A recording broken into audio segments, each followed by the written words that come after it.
નમસ્કાર દર્શક મિત્રો, સ્વાગત છે તમારું મનન ટાઈમ ન્યૂઝમાં। શાનનું પ્રતીક છે તિરંગો, તેનું અપમાન ન થવું જોઈએ। વાયરલ વિડીયોમાં રાષ્ટ્રધ્વજનું અપમાન। વડોદરા રાવપુરા મચ્છીપીટ વિસ્તારમાંથી તાજિયા લઈ જઈ રહ્યા હતા તે દરમિયાનનો વિડીયો વાયરલ, જેમાં રાષ્ટ્રધ્વજનું અપમાન કરવામાં આવી રહ્યું છે। સોશિયલ મીડિયા પર વાયરલ થયેલા આ વિડીયોમાં રાષ્ટ્રધ્વજને ઊંધો કરી ફરકાવવામાં આવી રહ્યો છે, જે જાણતા કે અજાણતા આ રાષ્ટ્રધ્વજનું અપમાન કહેવાય।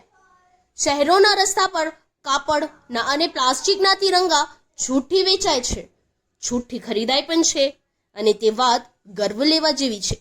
પરંતુ બીજી તરફ ખેદની વાત એ છે કે વાયરલ વિડીયોના દ્રશ્યમાં રાષ્ટ્રધ્વજ ઊંધો ફરકાવવામાં આવ્યો, તેમ છતાં ઘણા ખરા લોકો મૂંગા મોડે તથા ઠંડા કલેજે એ દ્રશ્ય જોઈ રહ્યા અને તિરંગાને સીધો કરવાની તસદી લેવાનું તેમને સૂચતું નથી।